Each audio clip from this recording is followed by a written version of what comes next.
Picture this scenario. You're at a dinner party. Someone looks at you and says, "That jacket is stunning on you." Immediately, your heart rate spikes.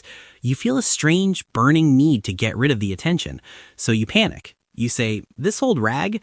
I got it for $5 at a thrift store. And honestly, it smells a little like mothballs." You didn't just say thank you, you destroyed the compliment.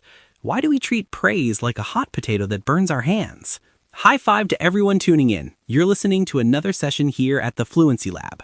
I'm Leo, and I've finally learned that when someone says they like my shirt, I shouldn't just run away and panic. It's a work in progress, Leo. And hi, everyone. I'm Emma. We are so happy to have you back in the lab.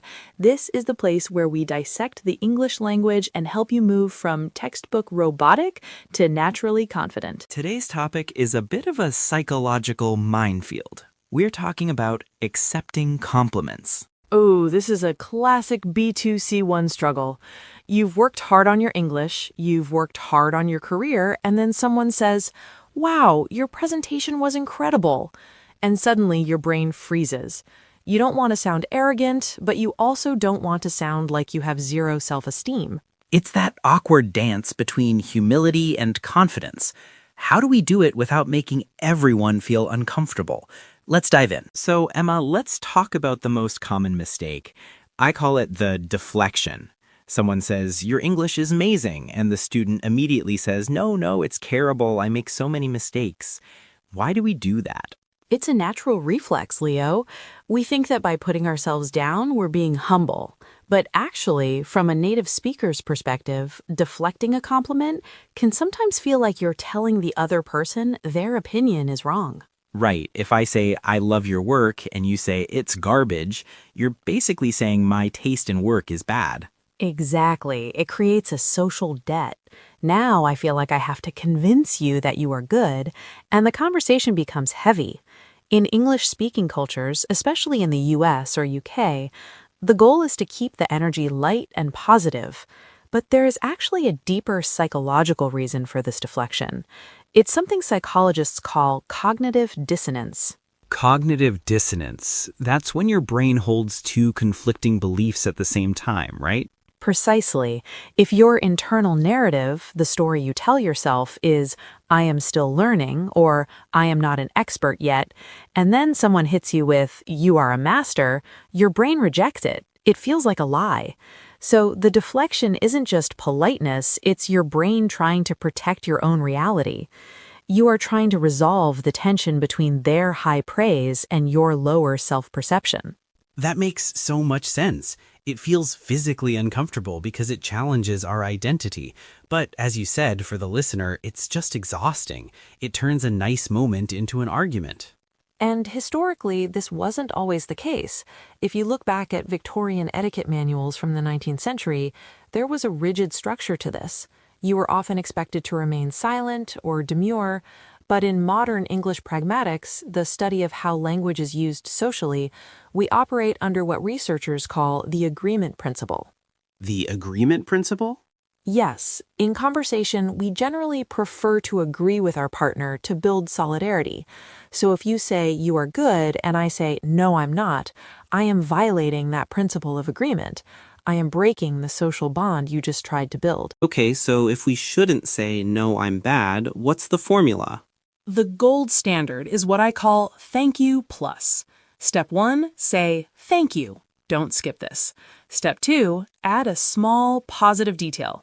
Give us an example. Let's say someone says, "Great job on that report." Instead of just saying thanks and looking at the floor, you say, "Thank you. I put a lot of time into the research, so I'm glad it was helpful." Ah, I see. You're acknowledging your own effort without saying, "Yes, I am a genius." You're just agreeing that the result was good because of the work. Exactly. You're sharing the credit with the process. And interestingly, the word compliment itself comes from the 17th century Italian complimento, which meant to fulfill a duty or an obligation of courtesy. When you use the thank you plus formula, you are completing that transaction. You accept the gift, you acknowledge the effort, and you close the loop. It stops the hot potato effect where we just toss the praise back and forth. What about looks? This is where it gets really awkward for me. If someone says, "You look sharp today," I usually say something like, "Oh, this is 10 years old. It's full of holes." That's the poverty trap. We try to prove we didn't spend money or effort, but a much better way is to pivot to the object. Pivot to the object? Yes. If someone says, "I love your glasses," say, "Thank you, I just got them last week. I'm really happy with the shape." You aren't saying, "I am beautiful." You're saying, "The glasses are good." It's a safe middle ground. That's brilliant. It takes the spotlight off my face and puts it on the item. But Emma, isn't there a gender dynamic here? I feel like women get hit with appearance compliments way more than men do. You are spot on. Sociolinguistic studies have consistently shown that women receive significantly more compliments on appearance than men, who tend to receive more compliments on ability or possessions. This can create a tricky situation for women called benevolent sexism, where the praise feels nice, but it reinforces the idea that a woman's value is visual. So the pivot to the object is actually a very powerful tool for women. It allows you to accept the kindness, but redirect the value away from your body and onto your taste or your choices. Now, let's get serious. The office. Your boss says, "You handled that difficult client perfectly." This is a high-stakes compliment. In a professional setting, the best way to be humble but confident is to share the win. Use phrases like, "Thanks, I really appreciate you saying that," or "Thank you, it was a team effort, but I'm glad my part went smoothly." I like that. It spreads the wealth. Or try this one. "That's very kind of you. I've been working on my negotiation skills, so it's good to see it's paying off." Oh, I love that last one. It's paying off. It shows you are a person who grows. It shows growth mindset. Precisely. You're telling your boss, "I am a professional who invests in myself." That's not arrogant, that's valuable. And this is crucial for anyone dealing with imposter syndrome. We know from research that high achievers often attribute their success to luck. "Oh, I just got lucky with that client."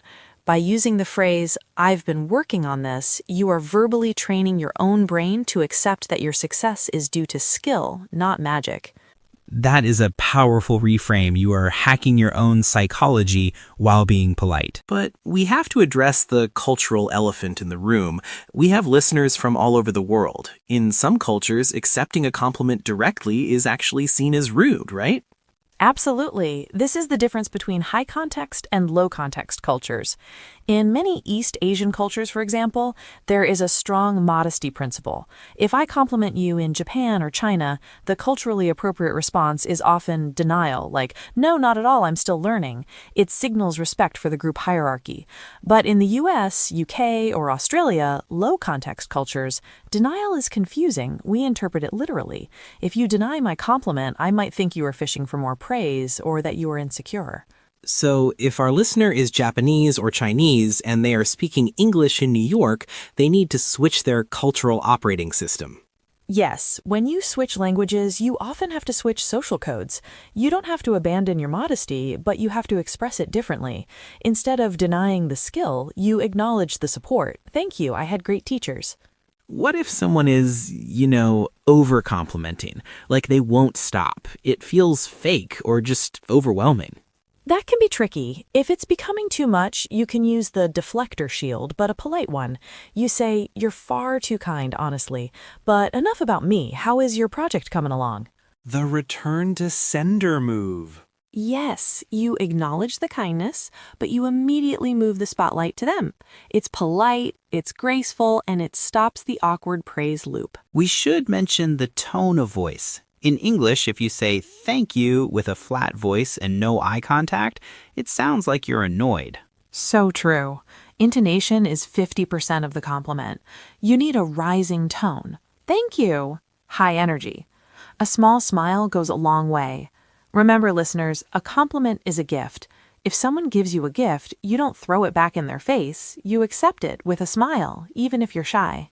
I used to think that being humble meant being small. But listening to you, Emma, it sounds like true humility is just being honest and grateful. That's the best definition I've heard all day, Leo. Humility isn't thinking less of yourself, it's thinking of yourself less.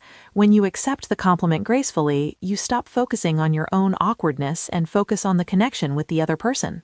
All right, Fluency Lab family, here is your homework for this week.